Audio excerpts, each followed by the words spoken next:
Buenos días, mis queridos hermanos. Le ruego a nuestro Dios que nos envíe su Espíritu, que nos capacite para poder entender su verdad, su realidad, su perspectiva. Hoy vamos a tratar un tema muy extenso y muy profundo, porque me doy cuenta que cuesta muchísimo comprender la realidad.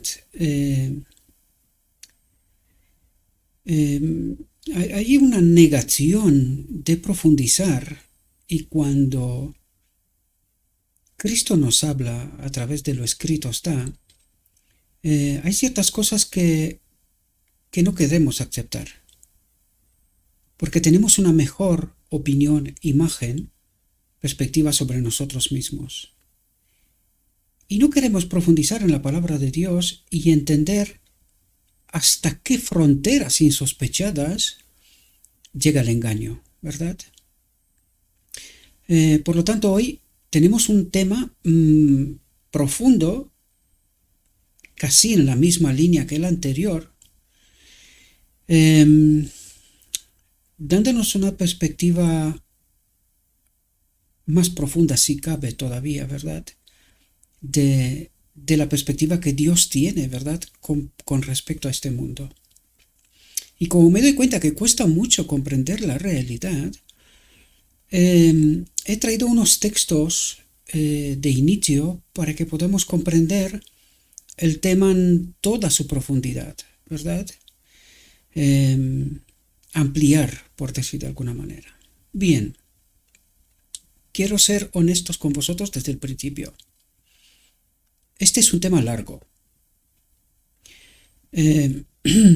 Si realmente os interesa la verdad, os interesa Cristo, mi ruego es: pónganse cómodos, porque vamos a tratar de entender muchas cosas. El tema es muy extenso. Si no tienes tanto interés en comprender lo que Cristo dice y no tienes tiempo necesario, entonces sáltate este tema hasta el momento que estés dispuesto a tomarte el tiempo sin límites para poder entender y escuchar lo que Cristo trata de decirnos. Yo sé que esto no es muy habitual que se diga, pero quiero que no perdáis tiempo. Sí perderéis una oportunidad, esto sí puedo decirlos. Pero si no estáis dispuestos a tomar en serio lo que Cristo dice, hagan otras cosas. Bien, dicho esto, con pena,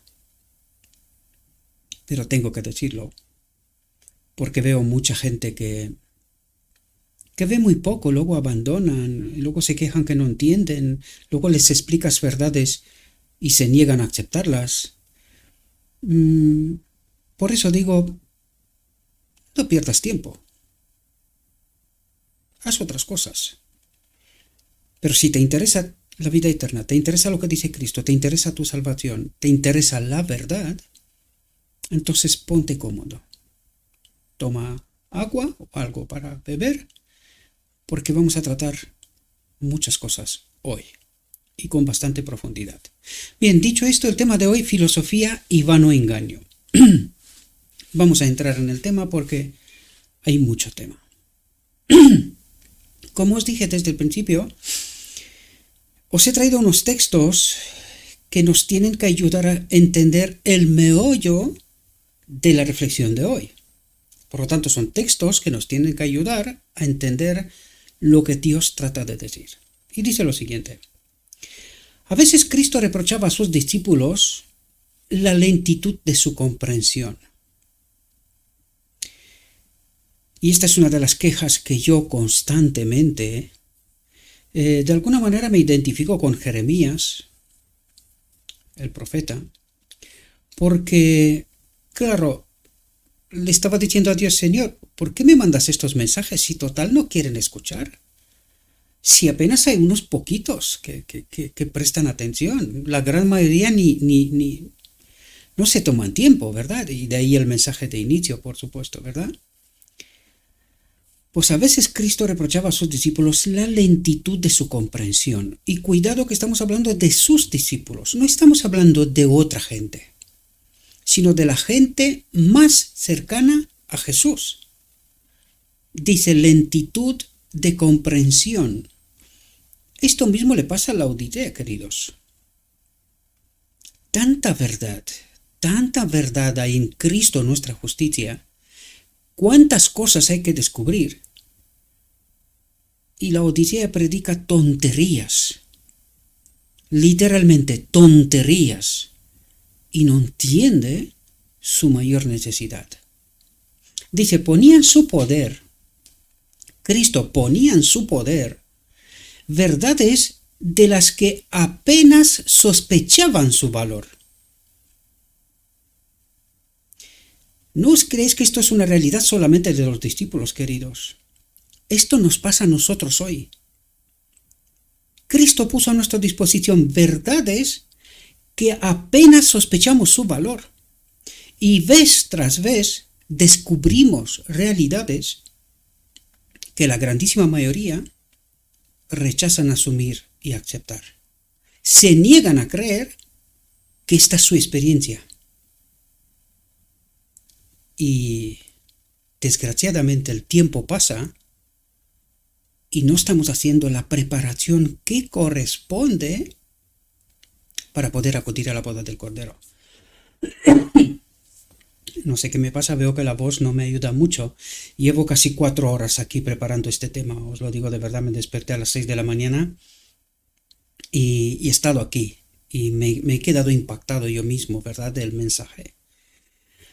Dice, había estado con ellos durante mucho tiempo, dándoles lecciones de la verdad divina. Pero su educación religiosa anterior,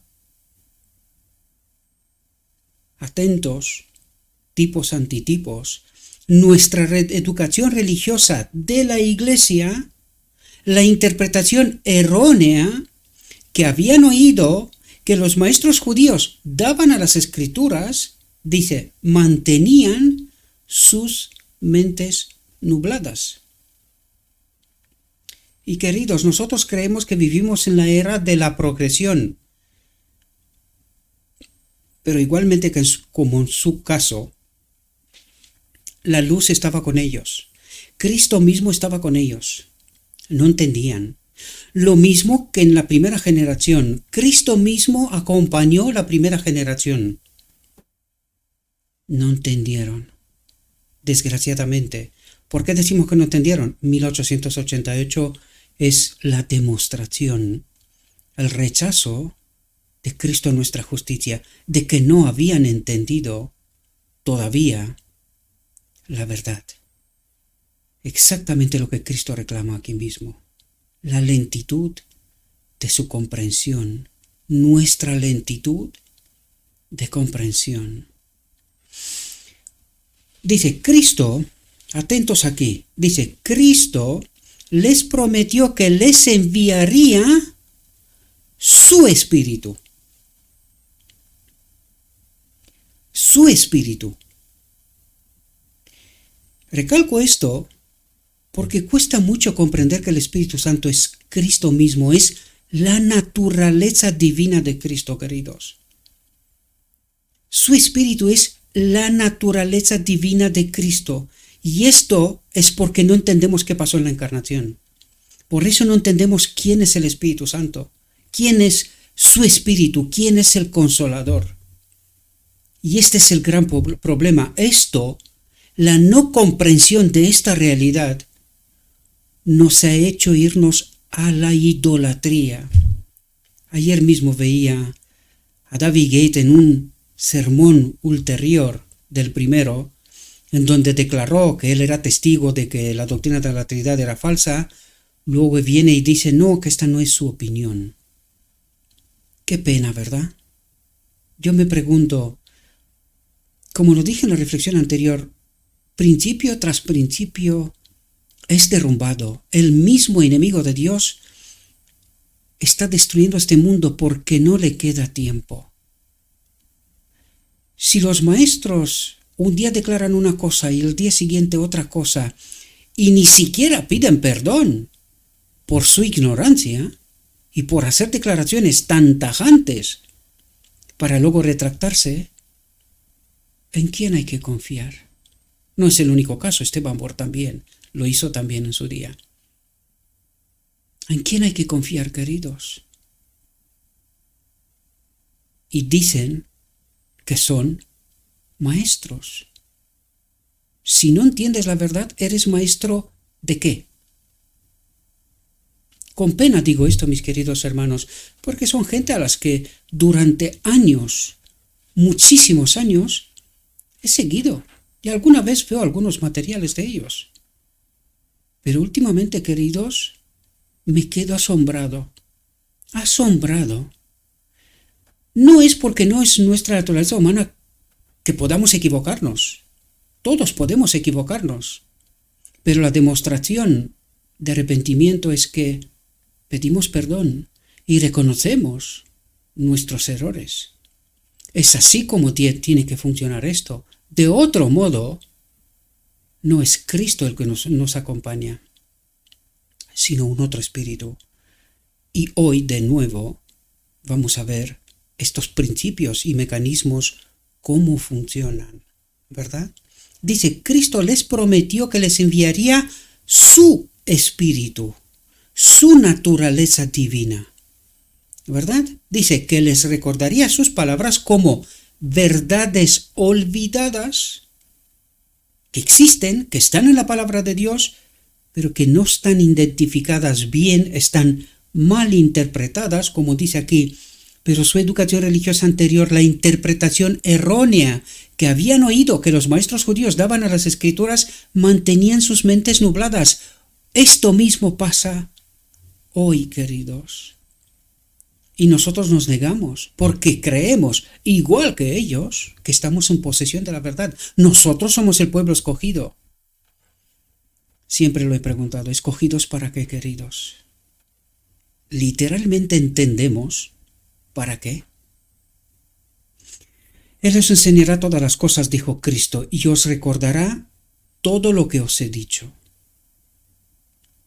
Dice, la forma en que los maestros judíos explicaban las escrituras, sus interminables repeticiones de máximas y ficciones, provocaron las palabras de Cristo. Este pueblo se acerca a mí con la boca y me honra con los labios, pero su corazón está lejos de mí. Su mente está lejos de mí. No me conocen, no me entienden, ¿verdad? Dice, realizaban en los atrios del templo su ronda de servicios, ofrecían sacrificios que tipificaban el gran sacrificio, diciendo con sus ceremonias, ven, mi Salvador.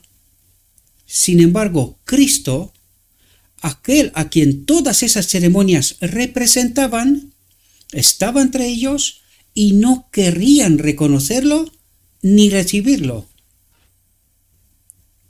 ¿Pasaría esto hoy? Buenas preguntas, ¿verdad? Dice, el Salvador declaró, en vano me adoran, en vano. Se reúnen en las iglesias, oran, predican, hacen un montón de cosas. Pero ya vimos en la reflexión anterior, ¿qué es eso? ¿Y qué dicen de verdad Cristo aquí? En vano me adoran, enseñando como doctrinas los mandamientos de los hombres, no de Dios, ¿verdad? Dice, Cristo dice hoy a sus siervos, como dijo a sus discípulos, si alguno quiere venir en pos de mí, niéguese a sí mismo. Y cuando dice niéguese a sí mismo, no te creas en posesión de nada, no te creas que eres alguien, no confíes en tu preparación, tus títulos y tus doctorados. Niéguese a sí mismo. ¿Por qué? Justamente esto necesitamos aprender hoy, queridos. ¿Por qué? ¿Quién es el que nos hace confiar en nosotros mismos? ¿Quién nos hace creer estar en posesión de la verdad? Y no es más que un gran engaño. Si alguno quiere venir en pos de mí, niéguese a sí mismo, tome su cruz cada día y sígame, dice. Pero los hombres no son tan lentos ahora, los hombres son tan lentos ahora para aprender la lección como en los días de Cristo. Dios ha dado a su pueblo advertencia tras advertencia, pero las costumbres, los hábitos y las prácticas del mundo han tenido un poder tan grande sobre las mentes de su pueblo profeso que sus advertencias han sido desatendidas. No sabemos a quién seguimos, no sabemos a quién adoramos, no sabemos cuál es nuestra real condición. Fijaos, porque necesitamos entender quién es Cristo o Cristo Jesús con sus dos naturalezas. Y aquí vamos en un texto que lo hemos estudiado multitud de ocasiones, que se encuentra en el deseo de todas las gentes en su templo. Y fijaos lo que dice. En la purificación del templo, Jesús anunció su misión como Mesías y comenzó su obra. Aquel templo erigido para morada de la presencia divina estaba destinado a ser una lección objetiva. ¿Qué era el templo? El santuario, ¿qué era? Una lección objetiva para Israel y para el mundo, para nosotros hoy. Una lección objetiva. Ahora la pregunta que resulta de aquí, si esto es una lección objetiva, tanto para Israel como para nosotros, ¿cuál es la enseñanza? Pues nos lo explica Dios. Pero desgraciadamente ni Israel comprendió y nosotros tampoco. Dice, desde las edades eternas había sido el propósito de Dios que todo ser creado, desde el resplandeciente y santo serafín, es desde el primer ser creado hasta el último ser creado, hasta el hombre, ¿verdad? Dice, desde el santo serafín hasta el hombre, fuese un templo para que en él habitase el Creador. Y los supuestos maestros de hoy llaman a esto panteísmo, que nos creemos dioses. Esto lo he escuchado con mis propias orejas, por eso lo digo, pero lo he escuchado a otros también. Ahora la pregunta clave que se tiene que colocar aquí, o poner aquí. ¿Hemos entendido nosotros esta lección objetiva para Israel y para el mundo? ¿Cómo hemos llegado nosotros a la conclusión de que la presencia de Dios en este templo es panteísmo? ¿Y de qué nos habla el Evangelio? ¿Y qué Evangelio aprendieron los maestros para que prediquen semejante barbaridad y no comprendan el meollo de la cuestión, la enseñanza detrás de la lección objetiva? Desde las edades eternas había sido el propósito de Dios que todo ser creado, desde el resplandeciente santo serafín hasta el hombre, fuese un templo para que en él habitase el Creador. ¿Quién es el Espíritu Santo? Para que en él habitase el Creador. Pregunto, ¿el Espíritu Santo es el Creador?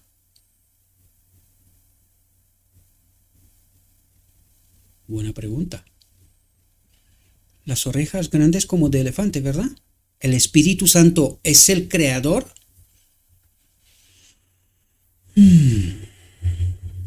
Esto es lo que hace la doctrina de la Trinidad.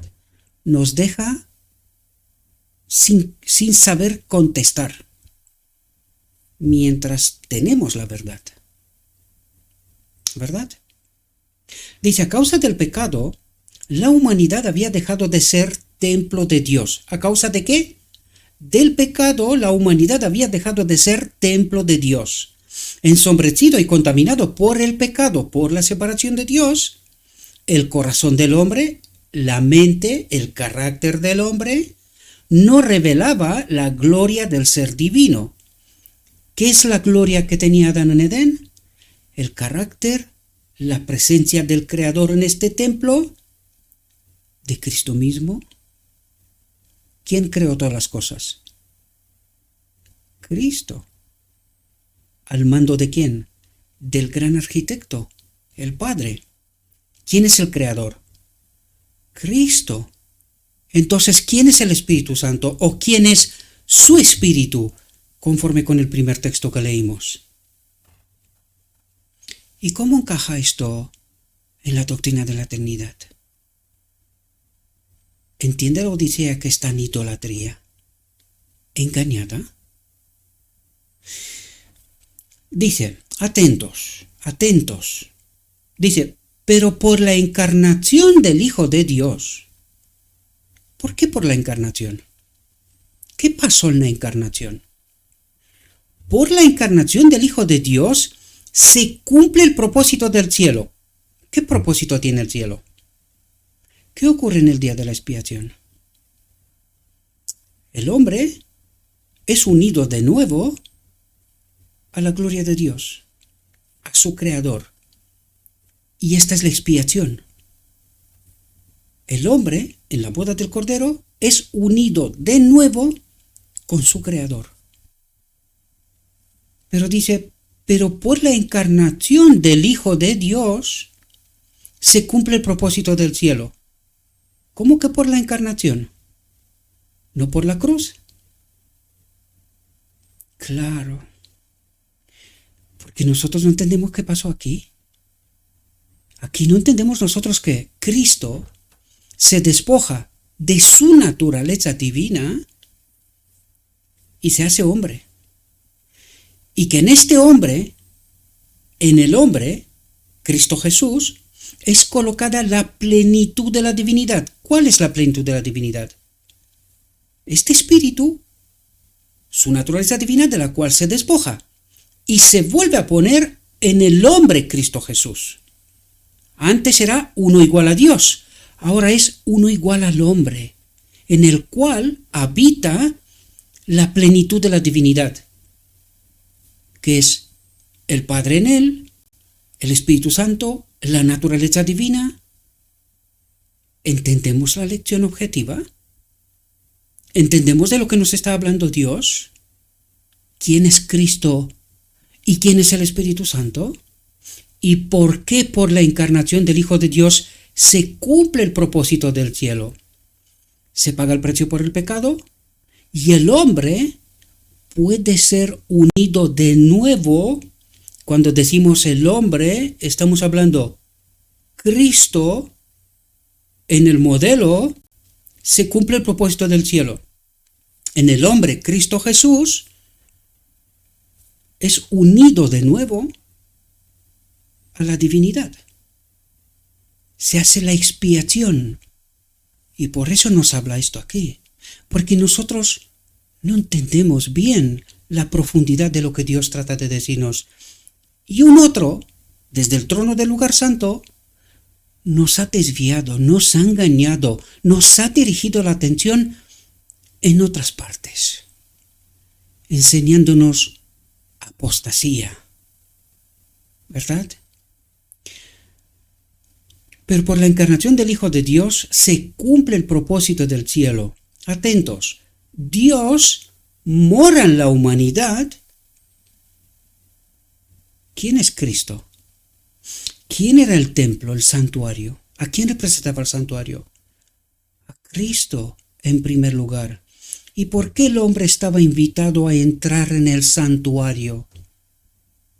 En Cristo somos purificados y en el día de la expiación unidos con el Padre.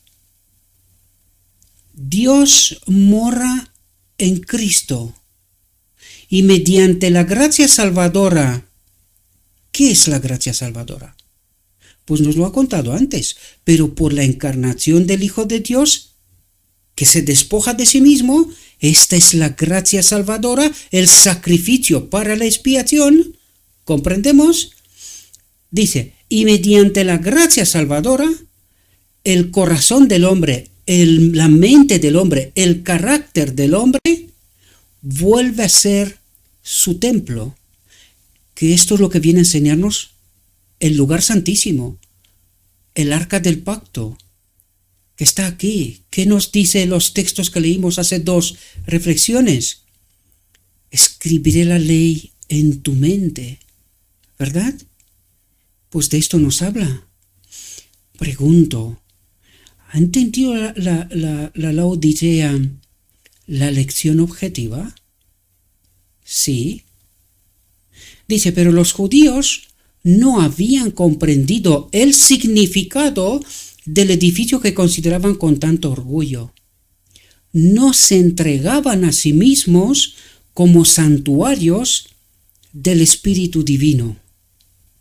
Del Espíritu Divino. ¿Cuál es el Espíritu Divino?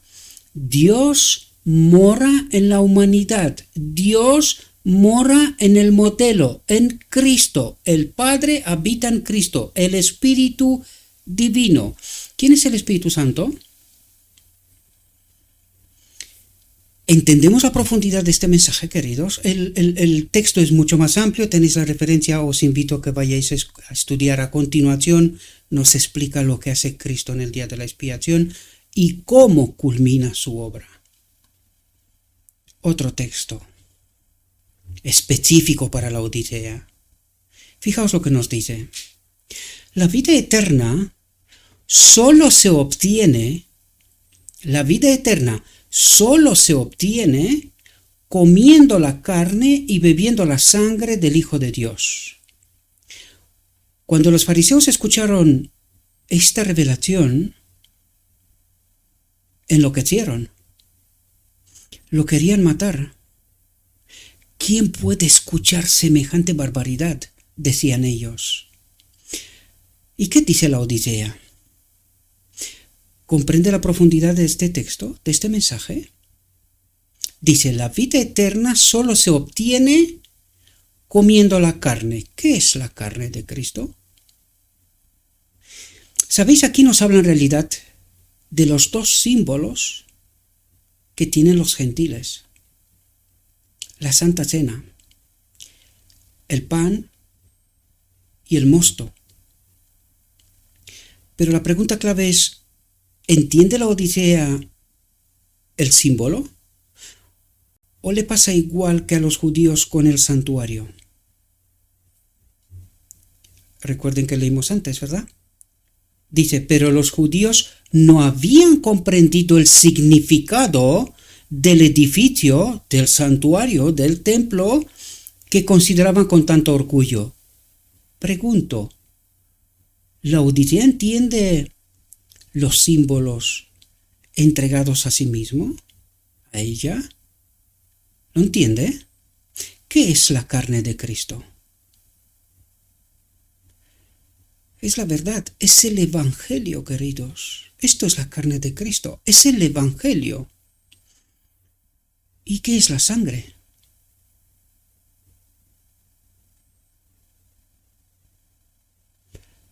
El Espíritu de Dios.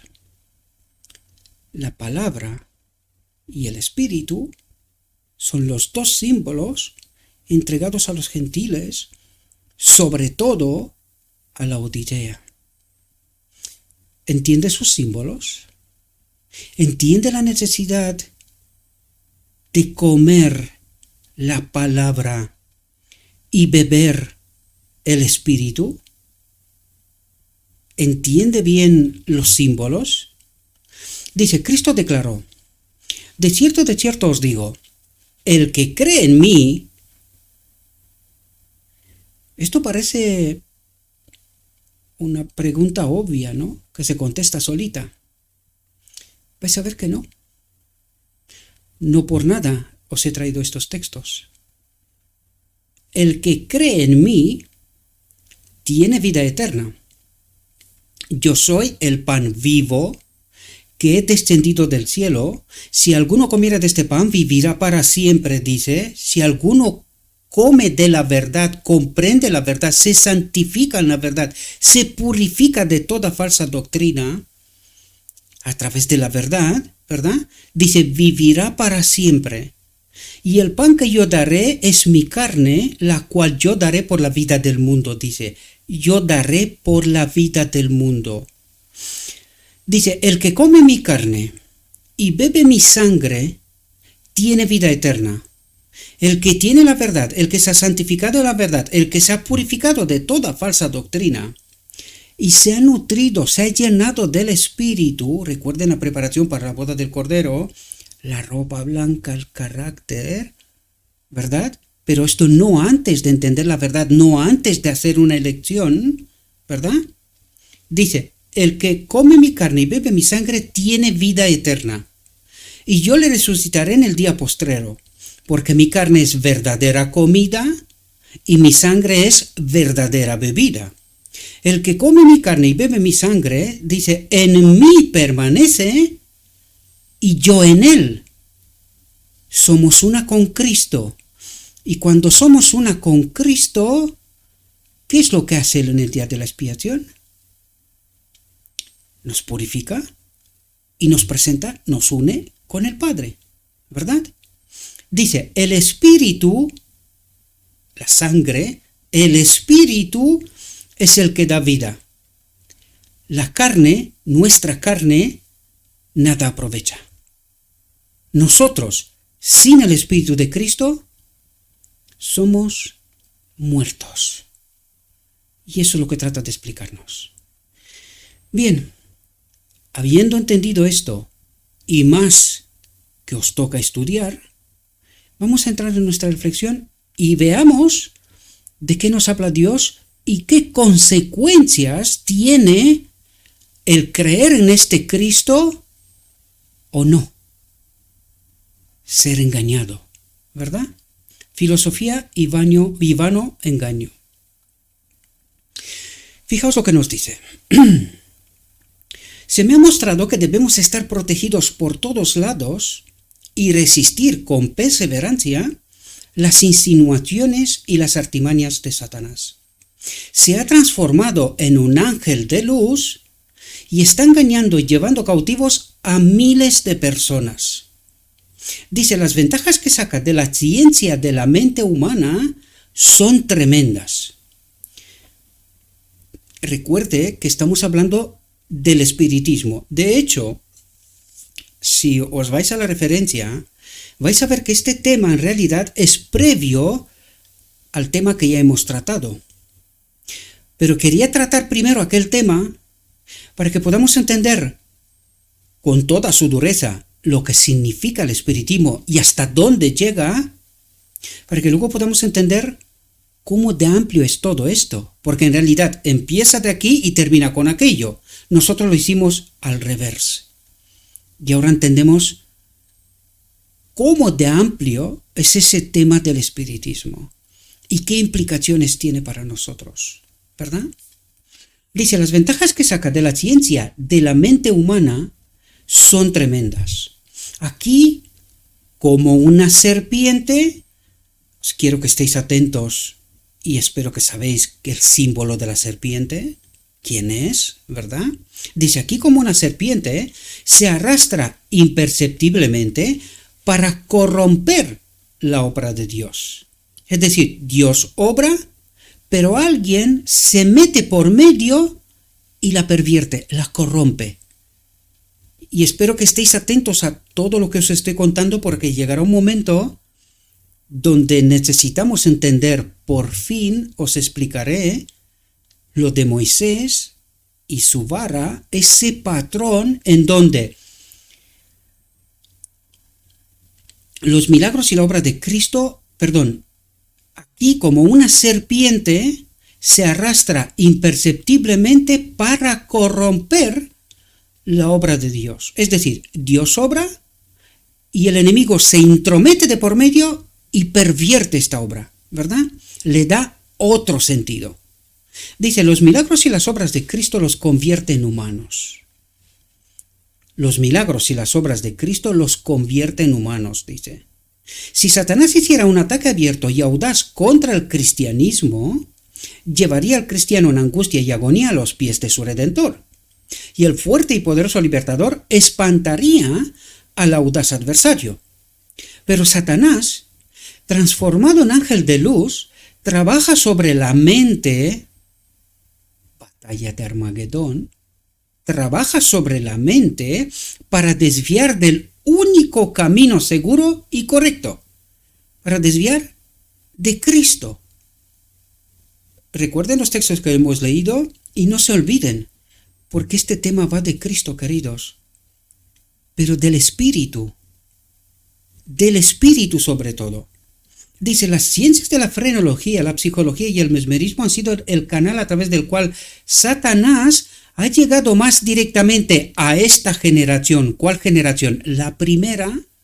Este es el contexto de la primera, pero no se olvide que hoy el espiritismo ha ido mucho más profundo. Este fue el engaño para la primera. Pero hoy se ha desarrollado, ¿verdad? Hoy se presenta de otro modo, ¿verdad? Dice, y ha obrado con ese poder que iba a caracterizar su obra cerca del fin de la aprobación, cerca del final del tiempo, ¿verdad? Dice, lea 2 Tesalonicenses 2, del 8 al 12, y dice, y entonces se manifestará aquel impío, el enemigo, a quien el Señor consumirá con el espíritu de su boca. Aquí quiero deciros, ¿cuándo consumirá con el espíritu de su boca el Señor? ¿En la segunda venida? En realidad estamos hablando de lenguaje del cielo, queridos. Espero que entendáis el lenguaje del cielo, porque en realidad Satanás permanecerá aquí durante 1000 años más con sus ángeles, por lo tanto no será consumido en la venida del Señor, ¿verdad? Por lo tanto, lenguaje del cielo, lo trato de resaltar para que entendáis, ¿verdad?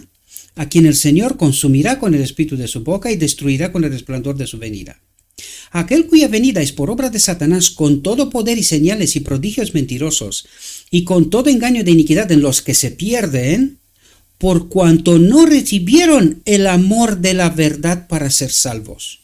¿Qué no recibieron?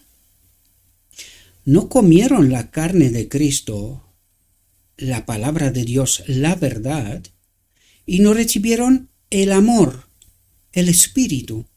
Por cuanto no recibieron el Espíritu de la verdad para ser salvos. ¿Cómo recibimos el Espíritu de la verdad? A través de comer, estudiar la palabra de Dios. Por nosotros mismos, no lo que nos cuentan otros, ¿verdad? Y por esto Dios les enviará un fuerte engaño para que crean la mentira, a fin de que se condenen todos los que no creyeron a la verdad, a fin de que se condenen ellos mismos, ¿verdad? A fin de que se condenen todos los que no creyeron a la verdad. Recordad que os hice atentos, los que no creen en mí, o los que creen en mí. ¿Quién es la verdad? ¿Quién es el Evangelio? ¿Quién es la carne? A fin de que se condenen todos los que no creyeron a la verdad. Lo escrito está, por muy sorprendente que era, lo fue en todas las edades, para los judíos, para los discípulos, para la última generación, que es la primera generación en cuanto a la Odisea, y para nosotros hoy. Es sorprendente. Ahora entiendo el rechazo de la mayoría.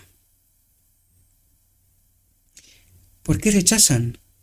Porque son ignorantes, y perdonadme por ser tan claro, pero me caracteriza, ¿verdad? Ser tan claro. Son ignorantes, indolentes. Creen saber,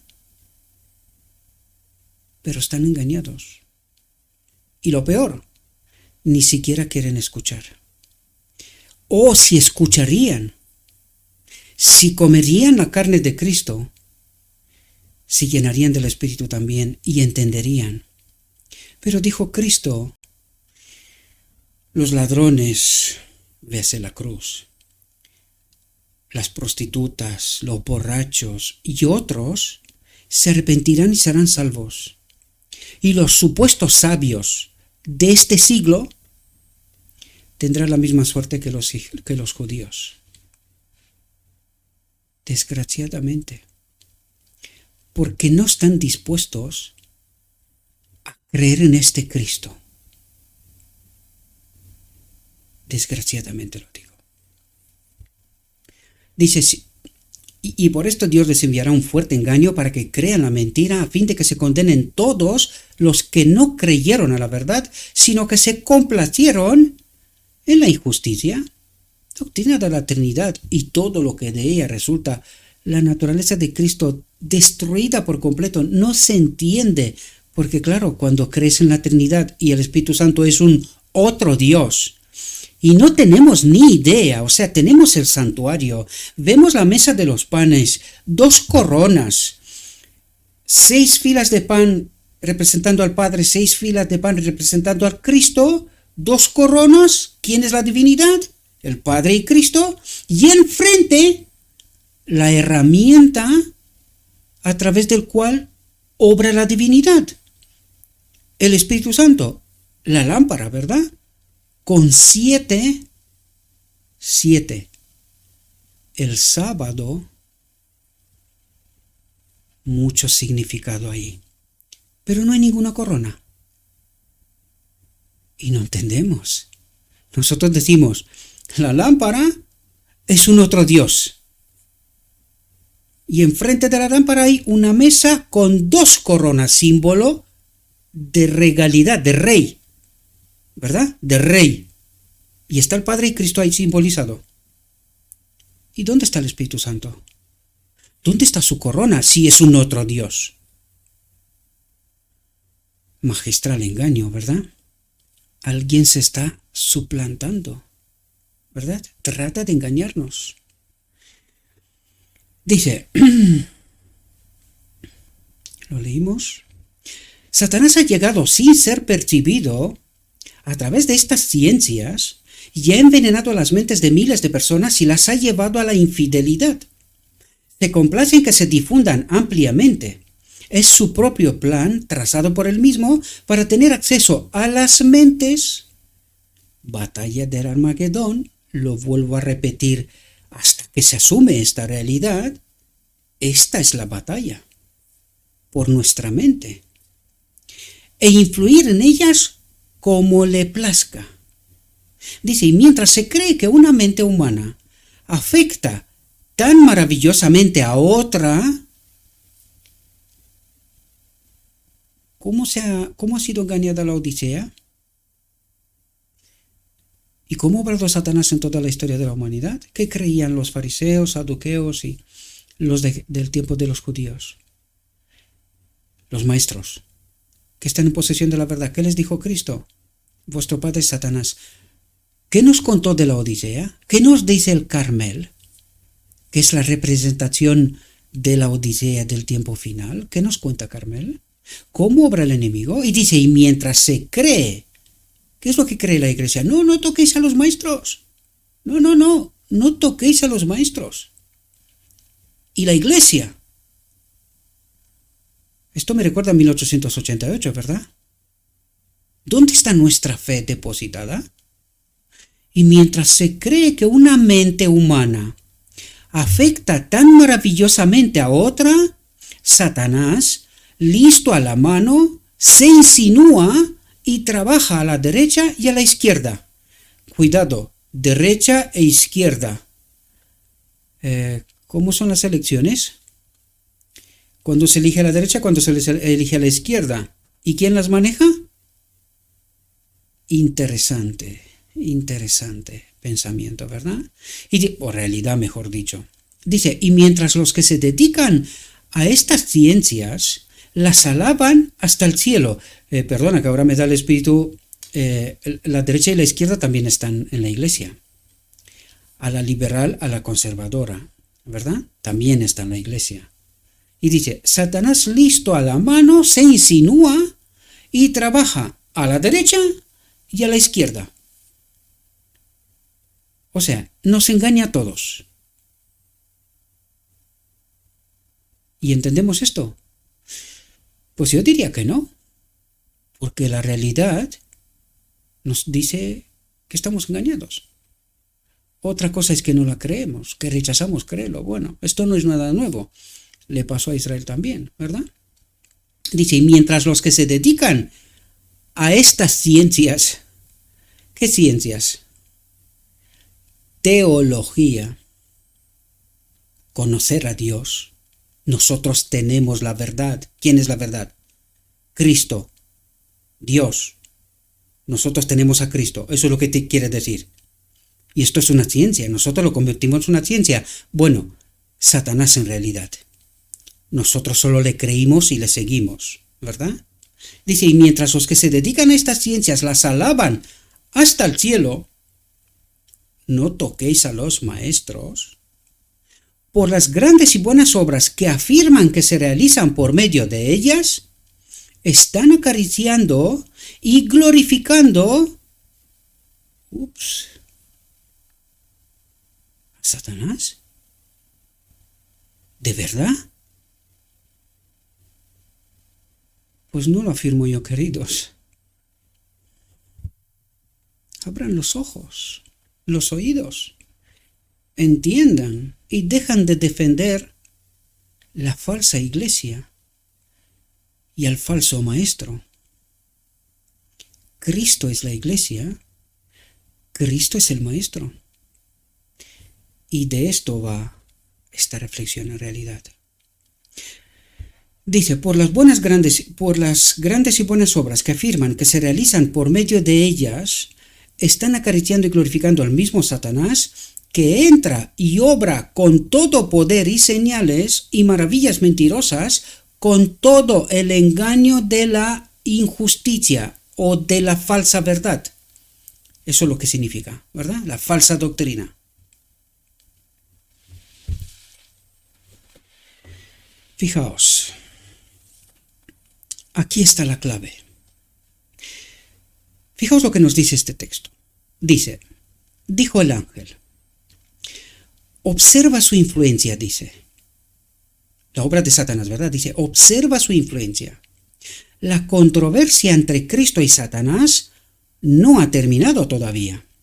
Dice, esta entrada de Satanás a través de las ciencias, universidades, seminarios que preparan doctorados, pastores y con títulos, estas son las ciencias de conocer a Dios, porque es falsa ciencia, no es la manera de conocer a Dios así. Esto es falsa ciencia, ¿verdad? Y eso es lo que está diciendo aquí el ángel. ¿Quién es este ángel? Observe su influencia, dice, la de Satanás. La controversia entre Cristo y Satanás no ha terminado todavía. Esta entrada de Satanás a través de las ciencias está bien ideada por su majestad satánica y acabará por desarraigar de las mentes de los miles, atentos, la verdadera fe en que Cristo es el Mesías, el Hijo de Dios. Un momento. ¿En qué creemos nosotros? Que Cristo es el Mesías, el Hijo de Dios. Entonces, ¿qué tenemos que observar nosotros aquí? ¿De qué está hablando? Dos cosas. Cristo, recuerde que cuando nombran a Cristo con su nombre completo es Jesucristo o Cristo Jesús. Más bien Jesucristo, ¿verdad? Porque es Jesús, naturaleza humana, Cristo, naturaleza divina. Ahora, cuando os digo esto, por eso puse los textos del inicio, porque necesitamos entender esta verdad, cómo nos ha engañado el enemigo. Y son dos vías. Primera, que nosotros no sabemos quién es Cristo. Es el Espíritu Santo, la naturaleza divina de Cristo. Este uno igual a Dios, que se despoja de su naturaleza y viene como hombre, Jesús, Mesías, y en este hombre se pone la plenitud de la divinidad. Es decir, esta naturaleza divina, uno con el Padre, se pone en el hombre Cristo Jesús. Y ahora, cuando os he explicado esto, vamos a leer de nuevo la frase y a ver si observamos algo. La primera vía, porque luego os contaré de la segunda, ¿vale? Que de hecho nos ha contado sobre ella hasta aquí. Fijaos lo que dice. Dice, observa su influencia. La controversia entre Cristo y Satanás no termina todavía. Dice, esta entrada de Satanás a través de las ciencias, de la teología. Un segundo. ¿Por dónde nos ha venido la doctrina de la Trinidad? ¿Por un estudio profundo de las Escrituras? Falso. Los pioneros pelearon contra esta... Pelearon, lo digo pelearon. No es que estaban en ignorancia, porque venían de iglesias trinitarias, la mayoría de ellos. Pelearon en contra de la doctrina de la Trinidad, que es la que destroza la naturaleza de Cristo, ¿verdad? O de Jesucristo. Por lo tanto, aquí dice, esta entrada de Satanás a través de las ciencias, a través de las escuelas, de la ciencia llamada teología, ¿verdad? Está bien ideada por su majestad satánica. ¿Quién ha inventado esto? Nosotros olvidamos en qué mundo vivimos y quién dirige aquí las cosas, ¿verdad? Está bien ideada por su majestad satánica. ¿De dónde vino la doctrina de la Trinidad? De Roma. Y dice, esta es la doctrina de cabecera, es decir, de esta resulta toda su teología. Vino de Babilonia. Bien, si nuestros pioneros pelearon contra esta doctrina, ¿cómo que hemos llegado nosotros hoy a defender a muerte, nunca mejor dicho, esta doctrina, este vino de Babilonia? Dice, está bien ideada, esta ciencia está bien ideada por su majestad satánica, dice, y acabará por desarraigar. Es decir, nosotros teníamos en la mente quién es Cristo, pero dice, esta ciencia acabará por desarraigar de las mentes de los miles, de la Odisea, la verdadera fe en que Cristo, el Espíritu Santo, es el Mesías, o Cristo nuestra justicia, si queréis. Cristo nuestra justicia es el Espíritu de Cristo, el Espíritu Santo, en este templo. Es lo que rechazaron en 1888, ¿verdad? Y dice, y acabará por desarraigar de las mentes de los miles la verdadera fe en que Cristo es el Mesías, ¿verdad? Es el Mesías, el Hijo de Dios. ¿Ahora entendéis lo que trata de decir? ¿Ahora entendéis por qué dice yo, esta es la clave? Y con la doctrina de la Trinidad nos ha matado, ha desarraigado de nuestra mente quién es Cristo, ¿verdad? La naturaleza divina de la cual Cristo se ha despojado, y a través de esta sangre que cae de la Gólgota, recuerde que el sacrificio expiatorio empezó para la expiación, empezó en la encarnación y finalizó la cruz. Este es el sacrificio completo, ¿verdad? Por lo tanto, esta sangre que gotea de Cristo y que es vida, el Espíritu, vida, y nos dice, el que bebe la sangre, el que se nutre de mi Espíritu, de Cristo, el Hijo de Dios, tiene vida eterna. Yo estoy en Él y Él en mí. Nos hace una. Recuerde también el texto de en su templo, ¿verdad? Su Espíritu, el propósito eterno de Dios es que el Creador habite en nosotros. ¿Quién es el Creador? Cristo. ¿Quién fue que creó todo? Cristo. ¿A la orden de quién? Del gran arquitecto, del Padre. ¿Pero quién creó todo? Cristo. ¿Y quién es este Cristo Espíritu Santo? Que el Creador habite en este templo. ¿Ahora entendéis de lo que nos está hablando? ¿Por qué es esta la clave? Esto es una vía.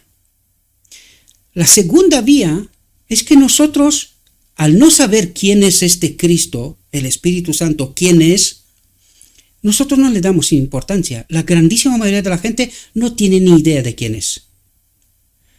Entonces, ¿quién es la cabeza del hombre? ¿Es este Cristo? A esta pregunta vamos a contestar a continuación con lo escrito está, porque esta es la segunda vía como nosotros negamos a este Cristo, por desconocimiento, por ignorancia, por indolencia, por no comer la carne y no comprender la verdad. Dice, me dirigí al poder de Dios manifestado a través de Moisés, orejas atentas, porque aquí vamos a entender una realidad profunda. Dice, me dirigí al poder de Dios manifestado a través de Moisés cuando el Señor lo envió ante el faraón. Dice, Satanás comprendió su negocio y estaba en el terreno, estaba ahí presente, ¿verdad? Dice, sabía muy bien que Moisés había sido elegido por Dios para romper el yugo de la esclavitud sobre los hijos de Israel. Recuerden que Moisés es el tipo de Cristo. No se olvide esto, ¿verdad? Dice, atentos que dice aquí, y dice que en su obra prefiguraba el primer advenimiento de Cristo para romper el poder de Satanás sobre la familia humana. ¿Qué vino Cristo a hacer? Romper el poder de Satanás sobre la familia humana. ¿Y cómo hizo esto? Si la encarnación, Él paga el precio por el pecado, ¿dónde se rompe el poder de Satanás? Primero en el desierto de la tentación, donde Cristo hace la demostración de que el hombre puede obedecer la ley y vence a Satanás en el desierto de la tentación. ¿Pero qué ocurre en la cruz? En el primer advenimiento de Cristo rompe el poder de Satanás sobre la familia humana, le quita el dominio. Ahora, parémonos un segundo aquí. Si Cristo en la cruz no hubiese quitado el dominio de Satanás, ¿hubiese servido de algo el sacrificio de la encarnación? Es decir, el precio por el pecado estaba roto, estaba pagado, pero no quitado el dominio de Satanás. ¿Servía para algo este sacrificio? ¿Os dais cuenta que no? ¿Por qué es tan importante la cruz? Porque en la cruz Cristo vence a Satanás, le quita el dominio. ¿Esto qué quiere decir? Que esta sangre que cae de la cruz y que representa la vida, el espíritu, que es lo que nos contó en los versículos, el que come la carne y bebe la sangre, ¿verdad? El espíritu. Es decir, cuando le rompe el dominio, el poder de Satanás, Cristo tiene derecho de enviar su espíritu. Por eso vemos que Él envía su espíritu en Pentecostés. Él se gana este derecho de enviar su espíritu a todos aquellos que se preparan. ¿Recuerdan lo que ocurre en el aposento alto? Se preparan y esperan la lluvia temprana, la venida del espíritu, de manera, ¿cómo digo yo? Como un anticipo. ¿Vale? No en plenitud, sino fue un anticipo, lo mismo como es la lluvia tardía, es un anticipo, la plenitud la recibiremos en la boda del Cordero, ¿verdad? Por lo tanto, ¿qué es lo que hace Cristo en la cruz? Se gana el derecho de enviar el Consolador, a sí mismo, pero en espíritu, la naturaleza divina, ¿verdad? Por lo tanto, fijaos lo que dice aquí, y que en su obra prefiguraba el primer advenimiento de Cristo para romper el poder de Satanás sobre la familia humana y liberar a los que habían sido hechos cautivos por su poder. Dice, Satanás sabía que cuando Cristo apareciera, se realizarían por él obras y milagros poderosos para que el mundo supiera que el Padre lo había enviado, que el Padre está haciendo una demostración a través del modelo de Cristo Jesús, de cómo se vence el pecado, cómo somos unidos a la naturaleza divina, ¿verdad? Dice, temía por su poder, consultó con sus ángeles para realizar una obra que respondiera a un doble propósito, una obra que respondiera a un doble propósito. destruir la influencia de la obra realizada por Dios por medio de su siervo Moisés, atentos, dice, obrando por medio de sus agentes y falsificando así la verdadera obra de Dios, obrando por medio de sus agentes y falsificando así la verdadera obra de Dios. Por lo tanto, eso quiere decir que nosotros entendemos una cosa, vemos algo, entendemos una cosa, pero que lo que nosotros entendemos es la falsificación de la verdadera obra de Dios. La verdadera obra de Dios es otra. Eso es lo que quiere decir, ¿verdad? Dice 2. La influencia de su obra a través de los magos llegaría a través de todas las edades. Por lo tanto, fijaos que la presencia de Moisés delante del faraón es símbolo, todo aquello símbolo de todas las edades. Y destruirían la mente de muchos la verdadera fe en los poderosos milagros y obras de Cristo que serían realizados por él cuando viniera a este mundo. Por lo tanto, quiere decir que lo que está pasando ahí entre Moisés y Faraón es una lección objetiva muy potente de la cual necesitamos entender realidades. Y primera fue que destruye la influencia de la obra realizada por Dios por medio de su siervo Moisés, es decir, falsificando la verdadera obra de Dios. Y 2, la influencia de su obra a través de los magos llegaría a través de todas las edades y destruiría la mente de muchos la verdadera fe en los poderosos milagros y obras de Cristo que serían realizados por él cuando viniera a este mundo. Es decir, pervierte para que lo que Cristo hace con sus milagros pueda decir, no, esto también lo puede hacer Satanás, ¿verdad? Y que no se sepa cuál es cuál, ¿verdad? Dame un segundo.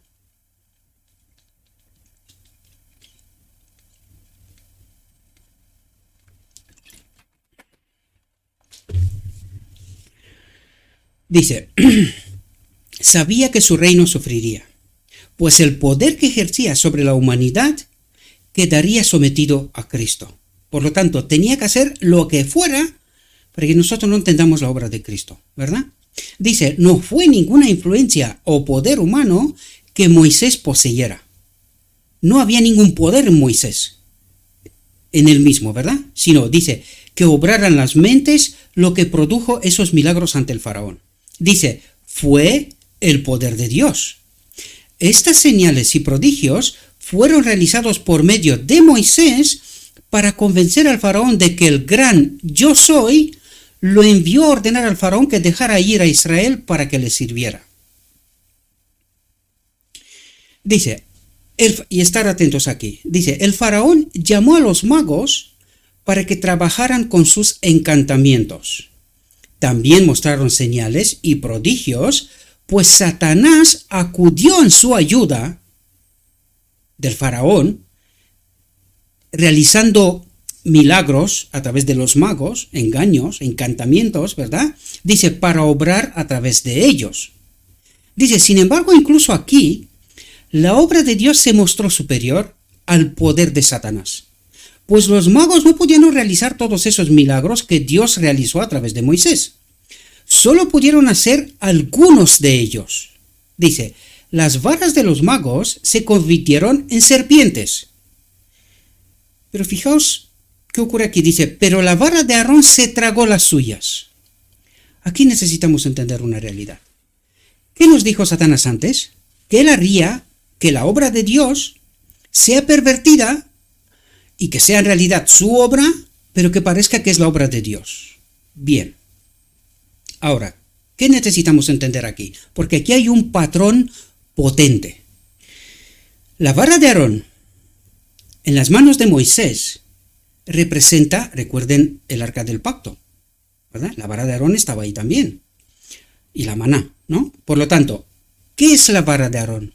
Nosotros dijimos que es el Espíritu Santo. La maná, la carne, alimento, es Cristo, ¿verdad? Y la vara es el Espíritu Santo. La vara que es vara seca, pero que florece. O sea, de repente tiene vida en ella, ¿verdad? Florece, estando seca, ¿no? Nos relata el relato bíblico, ¿verdad? Por lo tanto, la vara de Aarón en manos de Moisés es guía siempre y cuando el pueblo se somete, ¿verdad? Pero ¿y cuando no se somete? Cuando el pueblo no se somete, ¿qué ocurre? Allí es la lección. La serpiente es símbolo ¿de quién? Del enemigo. Bien, recuerden, cuando los magos con sus varas las tiran y se convierten en serpientes, dice, pues Satanás acudió en su ayuda para obrar a través de ellos. Es decir, las varas de los magos se convierten en serpientes. Pero ¿qué es lo que hace Moisés? Debido a la desobediencia, es decir, Moisés viene y le pide al faraón que se someta, ¿y qué es lo que hace el faraón? Rebelde, no se quiere someter. Entonces los magos, en esta rebeldía, tratan de demostrar que ellos sirven a Dios y que el Dios de Moisés pues no es lo que dice ser, ¿verdad? ¿Qué es lo que hace Aarón con esta guía que debería de ser guía para el hombre, para el pueblo de Dios, ¿verdad? Pero cuando el pueblo no se somete, ¿qué ocurre? Moisés suelta la vara y se convierte ¿en qué? En serpiente. ¿Y qué hace la serpiente? Se come las otras serpientes. ¿Esta no es una falsificación de la obra de Dios? ¿Qué entendimos nosotros? Que Dios convirtió su vara en una serpiente y se comió las otras serpientes. Es decir, Dios mata. No sé si entendéis la lección profunda, ¿verdad? Por lo tanto, la vara de Aarón, mientras nos sometemos a Dios, actúa como guía. Pero cuando estamos en rebeldía, ¿qué hace Dios? Se retira y esa vara caída al suelo se convierte en Satanás. Él es la guía de los magos, no es él el que obra a través de los magos. ¿Y qué hace? Un engaño, ¿verdad? Parece que es Dios el que come las serpientes de los magos, pero en realidad ¿quién es? ¿Quién destruye a los malos? ¿Quién nos persigue en todo momento? De hecho lo dirá la misma lección, la misma reflexión, ¿verdad? Pero quiero que entendáis este patrón, queridos, y que nosotros lo entendimos al revés. Es justamente como quería Satanás que lo entendamos, ¿verdad? Ahora entendemos que cuando Dios deja de protegernos porque nosotros nos rebelamos contra Él, ¿quién actúa? La vara caída, es decir, símbolo de que no nos sometemos a su guía, ¿y quién toma el control? El enemigo, la serpiente. ¿Ahora entendéis? Un principio desde el principio del Evangelio, pero que nosotros no lo entendimos bien, y por eso los judíos decían, Dios es el que mata, y nosotros también nos tragamos este engaño, ¿verdad? Dice, pues los magos no pudieron realizar todos esos milagros que Dios realizó a través de Moisés, solo pudieron hacer algunos de ellos. Ahora veremos cuál no pudieron ellos. Las varas de los magos se convirtieron en serpientes, pero la vara de Aarón se tragó las suyas. La vara de Aarón, pero esta serpiente ¿a quién representaba en este momento? Al enemigo, ¿verdad? Es decir, Dios se retira y nos deja en nuestra rebeldía y el enemigo hace de lo suyo y nos hace creer otra cosa, ¿verdad? Dice, después de que los magos trataron de producir los piojos y no pudieron, ¿por qué no pudieron? Porque Satanás no puede dar vida. Satanás no puede crear y dar vida, ¿verdad? Por lo tanto, después de que los magos trataron de producir los piojos y no pudieron, entonces fueron obligados por el poder de Dios a reconocer incluso al faraón diciendo, este es el dedo de Dios. ¿Por qué? Porque vida no pudieron reproducir. ¿Comprendéis? Dice, Satanás obró por medio de los magos de una manera calculada para endurecer el corazón del tirano faraón contra las manifestaciones milagrosas del poder de Dios. ¿Entendéis las obras falsificadas? Lo que nos dijo antes. Dice, Satanás pensaba hacer tambalear la fe de Moisés y Aarón en el origen divino de su misión. Y entonces sus instrumentos, los magos, prevalecerían. Satanás no quería que el pueblo de Israel fuera liberado de la servidumbre egipcia. para que pudiera servir a Dios. Los magos no lograron producir el milagro de los piojos y ya no pudieron imitar a Moisés y Aarón. Dios no permitió que Satanás siguiera adelante. Por lo tanto, ¿permitió Dios que esta vara de Aarón se convirtiera en serpiente y que se coma las otras serpientes? Pues sí, Dios lo permitió. ¿Cuándo dejó de permitirle? Cuando no pudo reproducir vida. Ahí ya se reveló claramente quién es quién. ¿Comprendéis? Dice, y los magos no pudieron salvarse de las plagas. Ellos mismos fueron afectados por las mismas plagas, ¿verdad? Y los magos no pudieron estar delante de Moisés a causa de los furúnculos, porque el furúnculo estaba sobre los magos y sobre todos los egipcios. Es decir, hasta aquí pudieron engañar, a partir de aquí ya no, ya se reveló quién es quién. Dice, el poder controlador de Dios cortó aquí el canal a través del cual actuaba Satanás. Es decir, lo dejó engañar hasta aquí, pero a partir de aquí ya no. Dice, e hizo que incluso aquellos a través de los cuales Satanás actuaba tan maravillosamente sintieran su ira. Se dio suficiente evidencia a Faraón para que creyera si quería. Moisés obró por el poder de Dios. Los magos obraron no solo por su propia ciencia, sino por el poder de su Dios, el diablo. Satanás ha realizado ingeniosamente su obra engañosa. Ahora pregúntese, ¿cuál obra engañosa? ¿Qué obra engañosa hizo Satanás? ¿La de la serpiente de los magos? Y de la serpiente que se comió a las serpientes cuando Dios lo permitió. ¿Comprendéis?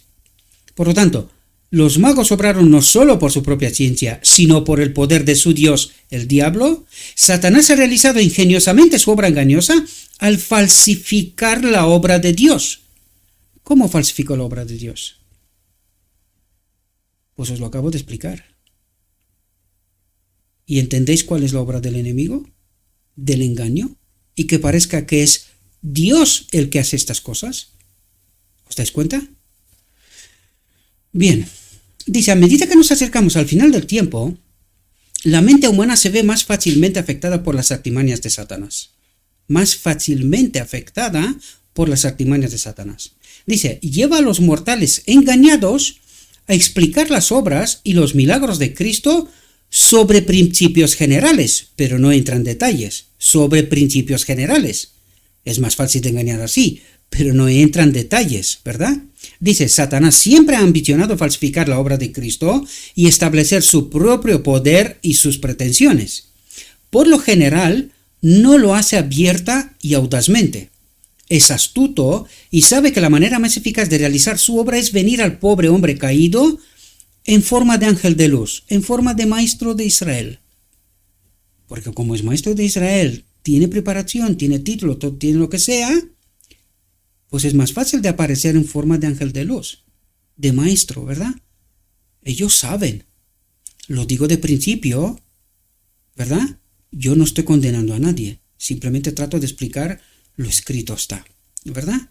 Dice, Satanás vino a Cristo en el desierto en forma de un hermoso joven, más parecido a un monarca que a un ángel caído. Vino con la escritura en la boca. Atentos, porque la Odisea está en esta condición aquí.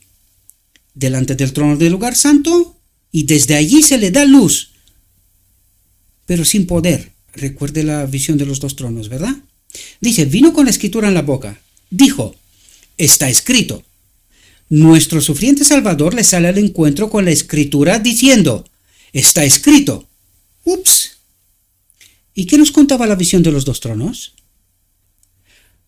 ¿Dónde estaba el pueblo de Dios? Uno detrás de otro, delante del trono del lugar santo, y decía, Padre, danos tu espíritu. ¿Y qué espíritu recibían?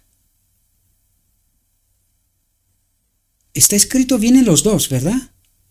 Pero ahora hay que reconocer quién es el verdadero Dios. Doctrina de la Trinidad, Señor, ¿quién es el Espíritu Santo? ¿Entendéis cuánta profundidad tiene todo esto?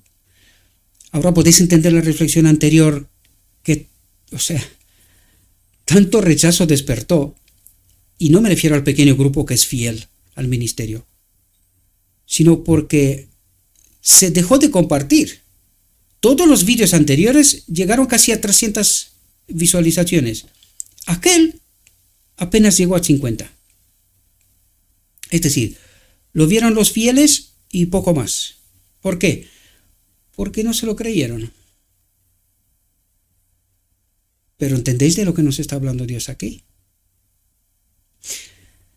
Dice, Satanás se aprovecha de la condición débil y sufriente de Cristo, que había tomado sobre sí nuestra naturaleza humana. ¿Comprendéis? Dice, otra vez le llevó el diablo a un monte muy alto y le mostró todos los reinos del mundo y la gloria de ellos y le dijo, y aquí quiero resaltar, Dios permitió que a Cristo el enemigo lo lleve donde dice, lo llevó el diablo a un monte muy alto y le mostró todos los reinos del mundo y la gloria de Dios, le dijo, atentos la trampa magistral, donde cristianos y no cristianos todos caen, todos quieren tener aquí. Y dice, todo esto te daré si te postras y me adoras. ¿Qué le señaló? Este mundo vale la pena. Pues no te he dicho yo que puede haber un mundo sin Dios. Déjate de tonterías. Aquí te doy reinos. ¿Qué quieres? Reinos, riquezas, vivir bien. Todo esto te daré si te postras y me adoras. ¿Cómo adora la Odisea al enemigo? Una de las formas. ¿Qué es lo que queremos aquí? Casas, coches, vivir bien, riqueza. Como si este mundo duraría una eternidad. ¿De quién es esta trampa? En cuales han caído los cristianos evangelio de la prosperidad. Dios los bendice para estemos aquí. Lo que fuera. Entonces Jesús le dijo, vete Satanás, porque está escrito, al Señor tu Dios adorarás y a Él solo servirás. A Él solo servirás. Segunda vía, de la cual os hablé antes. Segunda vía, ¿a quién servimos? A Él solo servirás. A ningún hombre, a ningún tipo de autoridad, ni nada por estilo. A Cristo, a Dios hay que servir. A Él solo servirás. Entonces el diablo le dejó, y aquí que vinieron ángeles y le sirvieron. Dice, aquí Satanás presenta el mundo ante Cristo bajo la luz más atractiva. Y le da a entender que no necesita soportar tanto sufrimiento para obtener los reinos de la tierra. Lo que trata de decirle a Cristo es, tranquilo hombre, que aquí se puede vivir muy bien en este mundo. ¿Para qué necesitas tú la ley de Dios, el Espíritu? Sí. Tú tranquilo, aquí se puede vivir muy bien. Esta es la alternativa de la cual yo te hablé. Que no me quieres creer, ¿verdad? Que es posible. Esto es lo que trata de hacer el enemigo aquí. Y dice, le cederá todas sus pretensiones si solo lo adora. Si le adora a él, ¿qué es lo que quería ella en el cielo? Ser igual a Dios, que le adoren, ¿verdad? Como si no le adorara ni a los ángeles, ¿verdad? O sea, le respetara, mejor dicho, porque era el primer ser creado, ¿verdad? El comandante del cielo, por decirlo de alguna manera, ¿no? De las huestes angelicales.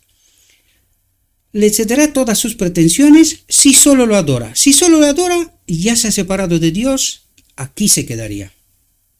La insatisfacción de Satanás comenzó en el cielo porque no podía ser el primero y el más alto en el mando, igual a Dios, exaltado por encima de Cristo. Se rebeló y perdió su posición, y él y los que simpatizaban con él fueron expulsados del cielo. En el desierto esperó obtener ventajas a través de la condición débil y sufriente de Cristo y obtener de él ese homenaje que no podía obtener en el cielo. Jesús, el hombre, incluso en su estado de debilidad y agotamiento, no cedió ni un momento a la tentación de Satanás, sino que mostró su superioridad y ejerció su autoridad ordenando a Satanás, vete de aquí, o sea, apártate de mí. Satanás fue desconcertado, y entonces estudió cómo podía llevar a cabo su propósito y recibir el honor de la raza humana que le fue negado en el cielo. Y por Jesús en la tierra, el hombre, ¿verdad? Si hubiera logrado tentar a Jesucristo, ahora vemos las dos naturalezas, Jesús el hombre, Cristo la naturaleza divina, a Jesucristo, el plan de salvación habría fracasado y habría logrado traer una miseria irremediable a la humanidad. Por lo tanto, si Cristo no se va hasta la cruz, y Satanás no lo prueba hasta la muerte, el plan de salvación hubiese fracasado. Y recuerden la encarnación que pasó.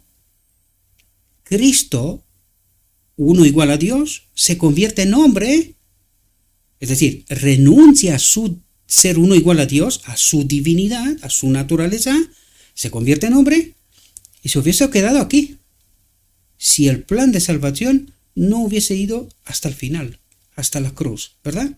Y había logrado traer una miseria irremediable a la humanidad. Lo que Satanás no pudo lograr al venir a Cristo, lo ha logrado al venir al hombre, a nosotros, ¿verdad? Lo ha logrado, dice. Si Satanás puede ofuscar y engañar de tal manera la mente humana e inducir a los mortales a pensar que hay un poder inherente en ellos mismos para realizar obras grandes y buenas, y aquí es esta segunda vía de la que hablamos antes, que en lugar de tener a Cristo como nuestra cabeza, ¿verdad? Aquí dice otra cosa, dice, hay un poder en nosotros y podemos ser vencedores. Intrínseco, en nosotros mismos, ¿verdad? Y esta es la segunda vía, el segundo engaño por donde nos engaña el enemigo. Y ahora nos trata de explicar precisamente este engaño magistral en la cual hemos caído, ¿verdad? Dice, si Satanás puede ofuscar y engañar de tal manera la mente humana e inducir a los mortales a pensar que hay un poder inherente en ellos mismos para realizar obras grandes y buenas, atentos, dejan de confiar en Dios para que haga por ellos lo que creen que existe en ellos mismos para hacer. No reconocen un poder superior, no dan a Dios la gloria que reclama y que se debe a su grande y excelente majestad. El objetivo de Satanás se cumple así. Se regocija de que el hombre caído se exalte presuntuosamente. ¿Y ahora entendéis por qué Dios tiene un problema con los maestros? Nosotros y no maestros. Todos aquellos que dicen, nosotros tenemos la verdad, presuntuosamente. ¿Y quién es la verdad? Cristo. Pues entonces, mientras no estemos sometidos a Cristo, no podemos tener la verdad. Él es la verdad, ¿verdad? Y aquí dice, no reconocen un poder superior, no dan a Dios la gloria que reclama y que se debe a su grande y excelente majestad. El objetivo de Satanás se cumple así, se regocija de que el hombre caído se exalte presuntuosamente como se exaltó él en el cielo y fue expulsado. Por lo tanto, haciendo nosotros lo mismo, perdemos la salvación. ¿Ahora entendéis el problema con los maestros? ¿Verdad? Dice, sabe que la ruina del hombre es tan segura si se exalta a sí mismo como lo fue la suya. ¿Y cómo nos exaltamos? Pues títulos, doctorados, ciencia, nosotros tenemos la verdad. ¿Verdad? Nosotros somos fuente fidedigna. ¿Y dónde se aparta la mirada? Cristo es, no dan a Dios la gloria que reclama. Si no es Cristo, hasta luego, estamos muertos. Y los maestros dicen, nosotros tenemos la verdad, tenemos título, nosotros somos guía a este pueblo. Nosotros guiamos la iglesia, sin nosotros la iglesia no puede. ¿Entendéis la línea fina? Dice, sabe que la ruina del hombre es tan segura si se exalta a sí mismo como lo fue la suya. Ha fracasado en sus tentaciones a Cristo en el desierto.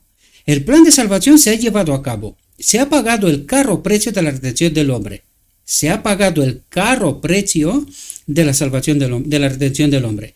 Y ahora Satanás trata de arrancar el fundamento de la esperanza del cristianismo. ¿Cuál es el fundamento? Cristo en mí, la esperanza de gloria.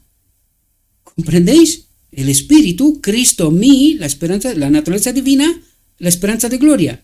Dice, y de desviar la mente de los hombres de modo que no sean beneficiados o salvados por el gran sacrificio ofrecido.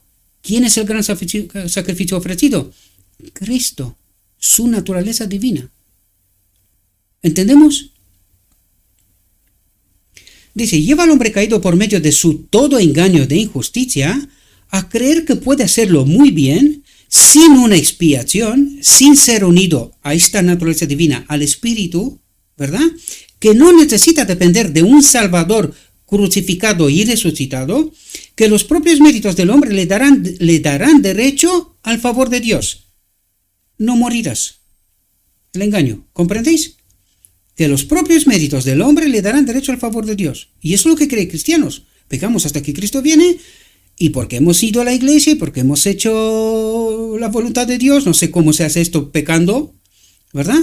Pues Cristo nos lleva con él en el cielo. ¿Entendéis el engaño? Dice que los propios méritos del hombre le darán derecho al favor de Dios. Y entonces destruye la confianza del hombre en la Biblia, sabiendo bien que si tiene éxito aquí, y el detector, la Biblia, la verdad, que pone una marca sobre sí mismo es destruido, el enemigo está a salvo.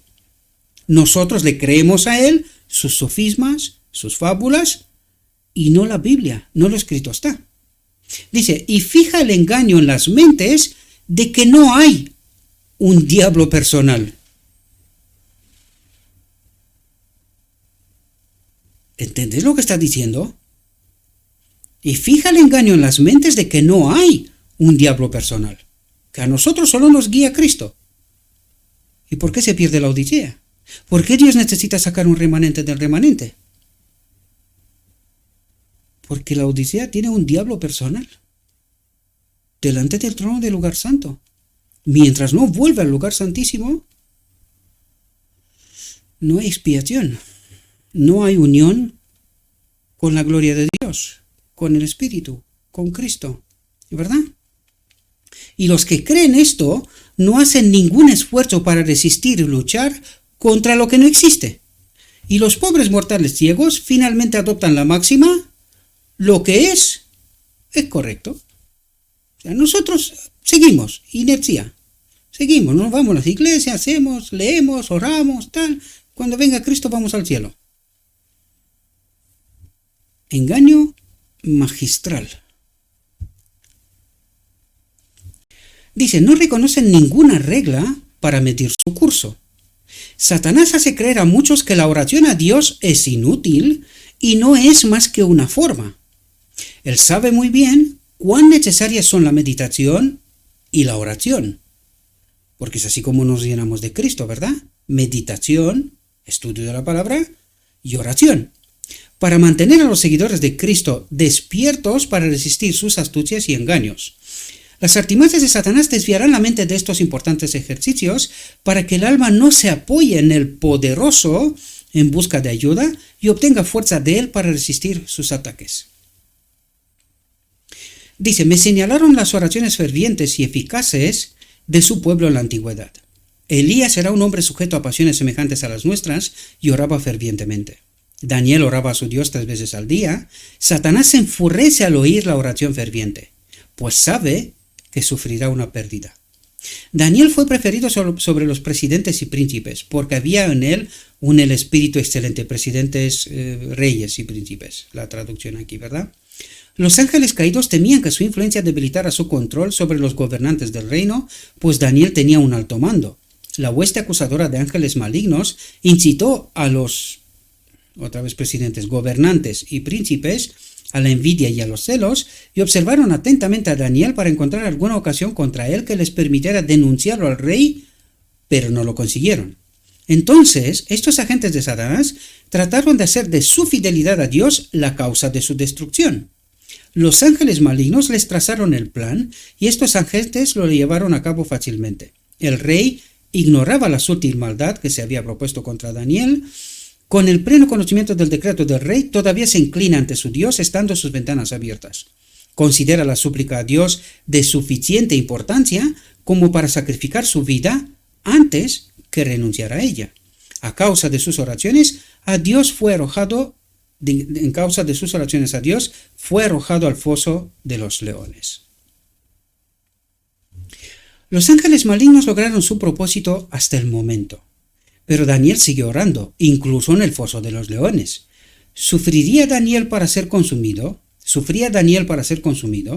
¿Se olvidó Dios de él allí? Oh, no. Jesús, el poderoso comandante del ejército del cielo, envió a su ángel para que cerrara las bocas de aquellos leones hambrientos para que no hirieran al hombre de Dios que oraba, y todo fue paz en aquel terrible foso. El rey fue testigo de su preservación y lo sacó con honores. Satanás y sus ángeles fueron derrotados y enfurecidos. Los agentes que Satanás había empleado estaban condenados a perecer de la manera terrible en que habían tramado para destruir a Daniel. Dice, los agentes que Satanás había empleado estaban condenados a perecer de la manera terrible en que habían tramado para destruir a Daniel. Aquí vemos otra vez las serpientes de los magos, y la vara de Aarón se convierte en serpiente y destruye a sus propios agentes. ¿Entendéis? Es lo mismo, es la misma acción. Dice, la oración de la fe es la gran fuerza del cristiano, y seguramente prevalecerá contra Satanás. Por eso insinúa que no necesitamos la oración. Detesta el nombre de Jesús, nuestro abogado, y cuando acudimos a él en busca de ayuda, las huestes de Satanás se alarman. Dice, servirá bien a su propósito si descuidamos el ejercicio de la oración, pues entonces sus mentirosos prodigios son más fácilmente recibidos. Satanás logra su objetivo al presentar sus engañosas tentaciones ante el hombre, lo que no logró al tentar a Cristo. A veces se presenta bajo la forma de una joven encantadora o de una hermosa sombra, realiza curaciones y es adorado por los mortales engañados como un benefactor de nuestra raza. La frenología y el mesmerismo son muy exaltados, son buenos en su lugar, pero son aprovechados por Satanás como sus agentes más poderosos para engañar y destruir las almas. Aquí una vez más ella habla de su generación, del contexto de su generación, pero que tenemos que entender que hoy esto ha ido cambiando, siendo literalmente engaños, ¿verdad? Espiritismo moderno, como lo llaman, ¿no? Dice, el detector, la Biblia, es destruido en las mentes de miles de personas, y Satanás utiliza sus artes y artimañas que se reciben como del cielo. Utiliza sus artes y artimañas que se reciben como del cielo. ¿Qué ocurre con aquellos que están dentro del lugar santo? Pues creen que reciben la verdad de Dios, inspirados por Dios. ¿Quién obra? Dice, y Satanás recibe aquí la adoración que conviene a su majestad satánica. Miles de personas conversan y reciben instrucciones de este Dios, demonio, y actúan de acuerdo con sus enseñanzas. Voy un poco rápido porque aún nos queda bastante, ¿verdad? Dice, el mundo que se considera tan beneficiado por la frenología y el magnetismo animal nunca estuvo tan corrompido. Satanás se sirve, casi no puedo aguantar más aquí, llevo tantas horas, ¿verdad? Satanás se sirve de estas mismas cosas para destruir la virtud y sentar las bases del espiritismo. ¿Entendés qué es esto? Y esto es espiritismo moderno, ¿verdad? Dice, me dirigieron a esta escritura como especialmente aplicable al espiritismo moderno. Dice, guardaos de que nadie os eche a perder por medio de filosofías y vanos engaños, según la tradición de los hombres, según los rudimientos del mundo, y no según Cristo, la verdad. Dice, se me mostró que miles de personas han sido despojadas mediante la filosofía de la frenología y el magnetismo animal y han sido llevadas a la infidelidad. Si la mente comienza a correr por este canal, es casi seguro que perderá su equilibrio y será controlada por un demonio. Lo que vimos también en la reflexión anterior, lo que pasa es que nos cuesta mucho creer que a nosotros nos puede pasar esto, pero es justamente lo que nos trata de decir. Dice, el vano engaño llena las mentes de los pobres mortales. Creen que hay tal poder en ellos mismos para realizar grandes obras que no se dan cuenta de la necesidad de un poder superior, de Cristo. Y este es el engaño magistral, y es así como estamos engañados. Y cuando estamos engañados, ¿de dónde viene? ¿Cuál es la fuente? Es un espíritu, es espiritismo, ¿verdad? Es de un otro espíritu. Espiritismo moderno, ¿verdad? Por eso nos costó tanto entender la reflexión anterior. Pero de esto se trata en realidad. Perdón.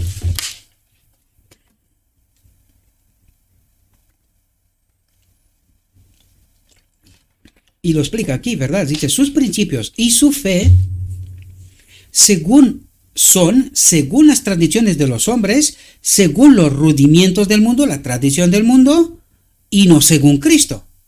Y nosotros tomamos la doctrina de la Trinidad porque viene desde el siglo II o III, ¿verdad? Después de Cristo. Y hoy Lo asumimos, no, pero si esto no lo ha contestado nadie, que es que esto está así. Hombre, claro, bajo el mando del príncipe de este mundo, ¿por qué la llama la Edad Media? Y negra, oscura. Por algo es, ¿verdad? Dice, Jesús, otra vez recalco, Jesús no les ha enseñado esta filosofía. Nada de esto se encuentra en sus enseñanzas. Él no dirigió las mentes de los pobres mortales hacia sí mismos a un poder que poseían, que tenían, sino todo lo contrario, que les faltaba el poder en realidad, ¿verdad? Dice, siempre dirigía sus mentes a Dios, el creador del universo, como fuente de su fuerza y sabiduría. Y eso es lo que nos falta. La presencia de Dios, la gloria de Dios perdida de Adán en Edén, ¿verdad? No hay nada en nosotros que sea bueno. Dice, en el versículo 18 se da una advertencia especial. Que nadie os engañe en vuestra recompensa, ¿Cuál es nuestra recompensa? La expiación, la unión con Dios, ¿verdad? Con el Espíritu, con una humildad voluntaria y adorando a los ángeles, inmiscuyéndose en las cosas que no ha visto, envanecido por su mente carnal, los maestros del espiritismo vendrán de una manera agradable y hechizante a engañarte, y si escuchas sus fábulas, serás seducido por el enemigo de la justicia. Y dice, y seguramente perderás tu recompensa. Cuando una vez la influencia fascinante del archiengañador se apodera de ti, estás envenenado. Por eso cuesta tanto a la gente explicarle, oye, que la doctrina de la Trinidad es falsa. Y a otros que a media boca dicen que no, pero luego se retractan enseguida. Dios sabe por qué. Podríamos contar aquí, pero no hace falta, ¿verdad? Es una desgracia, ¿verdad? Mejor se hubiese callado y no dices nada que decir cosas y luego ni siquiera ser capaz de reconocer que eres ignorante. Esa es la realidad. Cuando una vez la influencia fascinante del archiengañador se apodera de ti, estás envenenado. Y su influencia mortal adultera, destruye tu fe en que Cristo, el Espíritu, es el Hijo de Dios. Y dejas de confiar en los méritos de su sangre. Y eso es lo que ha hecho la doctrina de la Trinidad, destruyendo esta realidad. Por eso la gente no entiende. Y luego no entiende por qué está en el espiritismo. No lo comprenden. Pero escuchando, siguiendo al archiengañador, que es lo que nos trata de explicar una y otra vez aquí, ¿verdad? Dice, los engañados por esta filosofía son despojados de su recompensa mediante los engaños de Satanás. Claro, hago. Allí está la Odisea.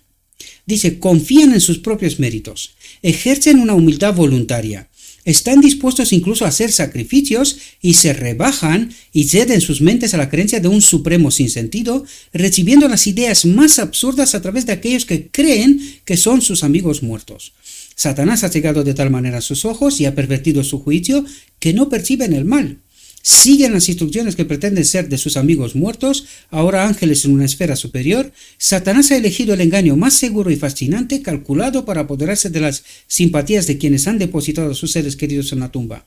Los ángeles malignos asumen la forma de estos seres queridos y relatan incidentes relacionados con sus vidas y realizan actos que sus amigos realizaron en vida. De este modo engañan y hacen creer a los familiares de los muertos que sus amigos difuntos son ángeles que revolotean a su alrededor y están en comunión con ellos, lo que consideran con cierta idolatría. Dice, lo que pueden decir tiene mayor influencia sobre ellos que la palabra de Dios.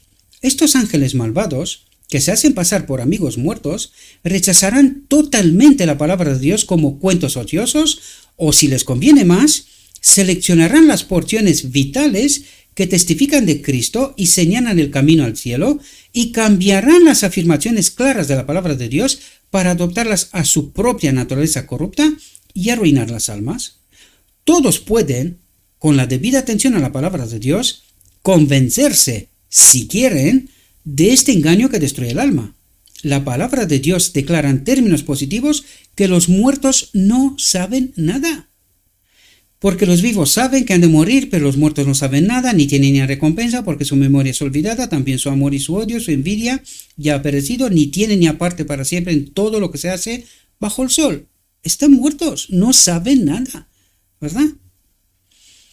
Esta es la inmortalidad del alma, que mucha gente cree y en todas las películas, en todas partes la ves, ¿verdad? Pero este es el engaño del enemigo.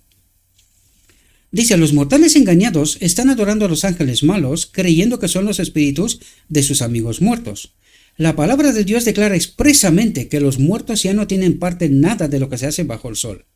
Los espiritistas dicen que los muertos saben todo lo que se hace bajo el sol, que se comunican con sus amigos en la tierra, que dan información valiosa y que hacen maravillas. Los muertos no alaban al Señor, ni los que descienden al silencio.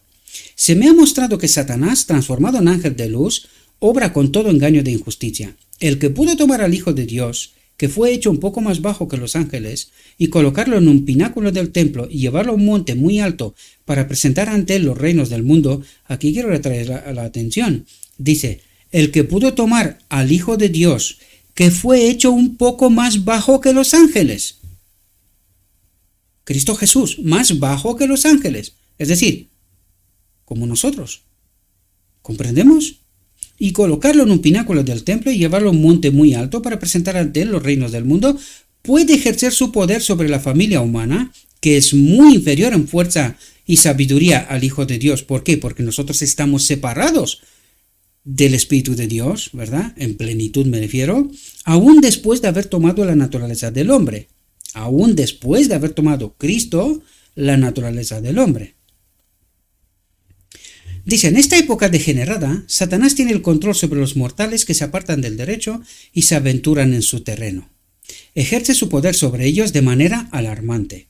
Me dirigieron estas palabras, intrigando en lo que no ha visto, envanecido por su mente carnal, algunos, se me mostró, gratifican su curiosidad y manipulan al diablo.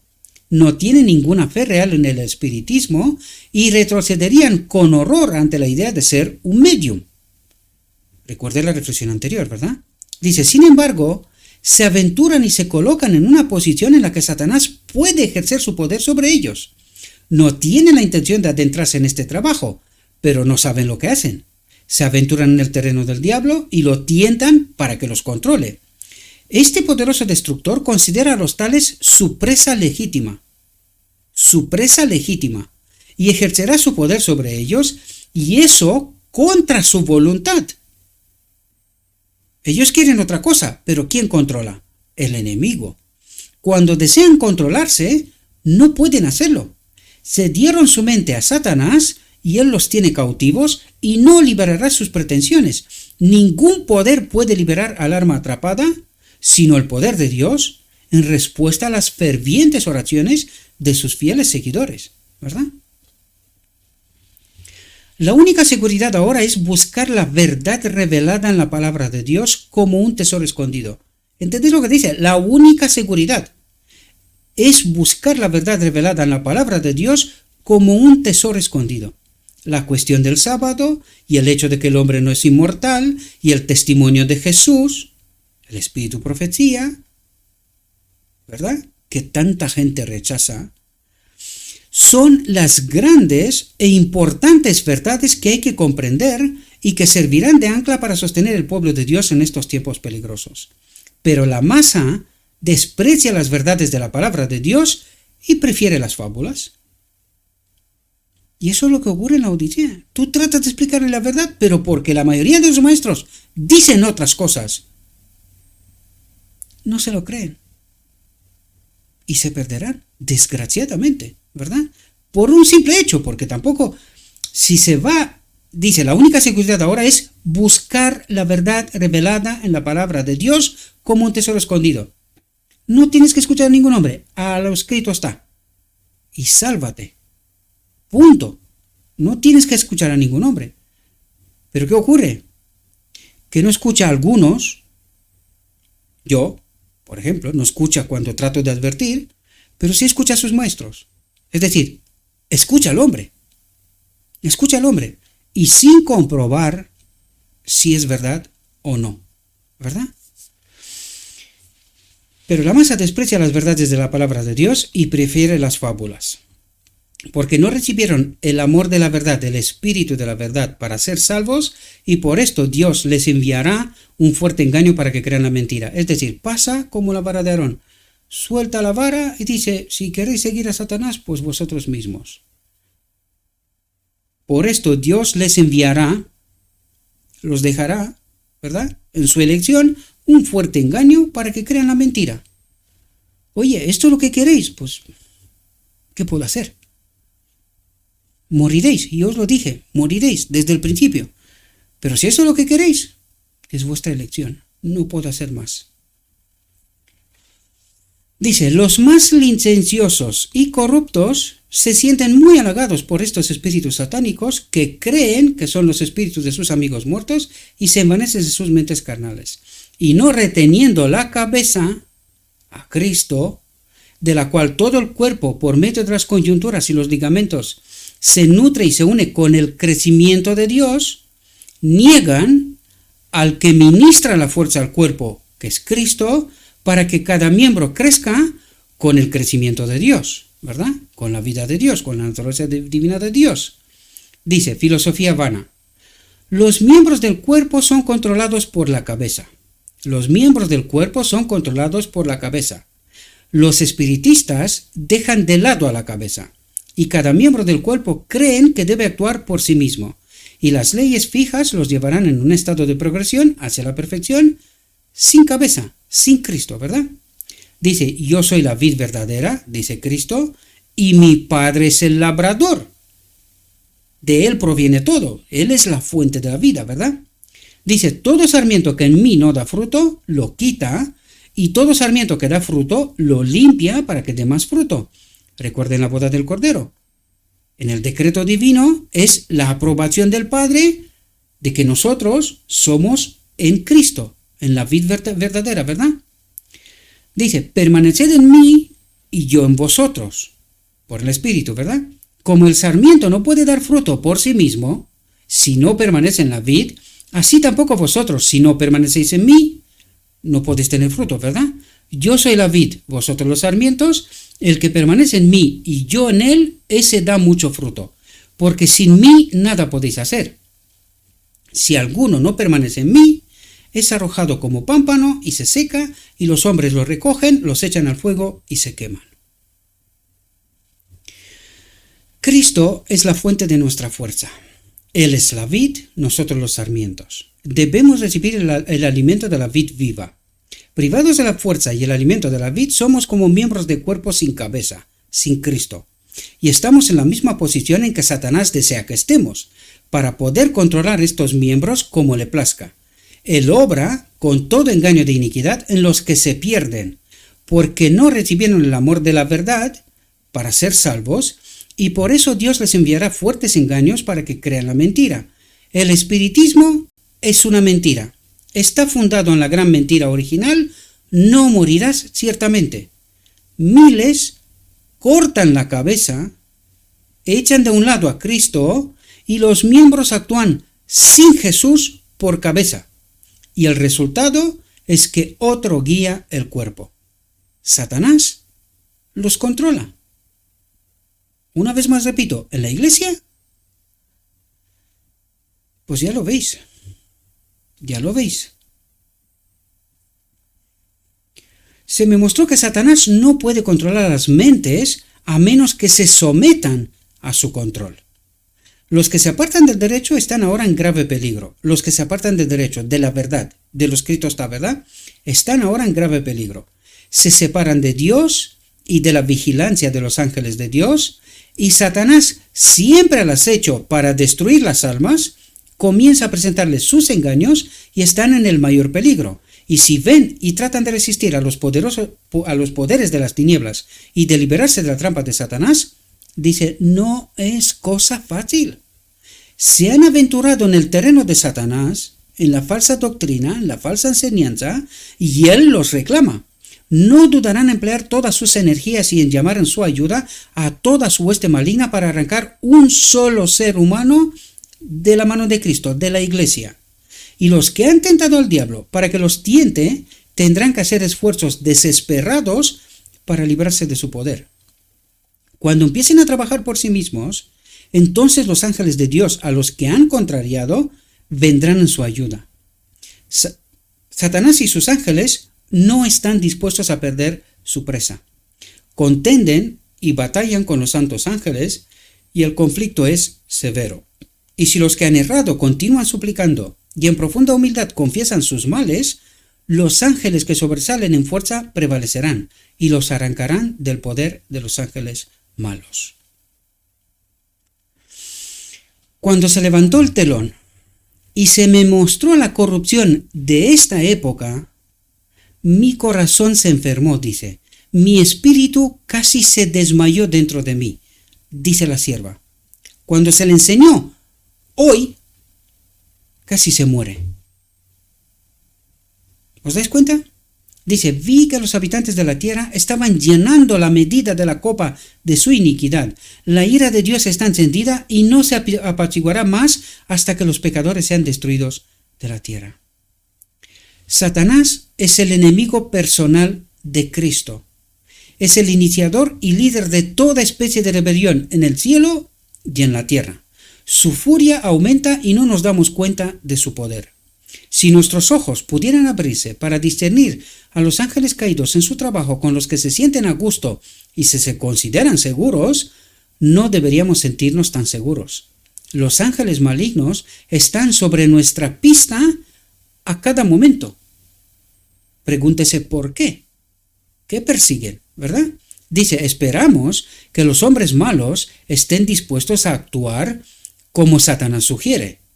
Pero mientras nuestras mentes estén desprotegidas contra los agentes invisibles de Satanás, ellos asumirán un nuevo terreno y harán maravillas y milagros a nuestra vista.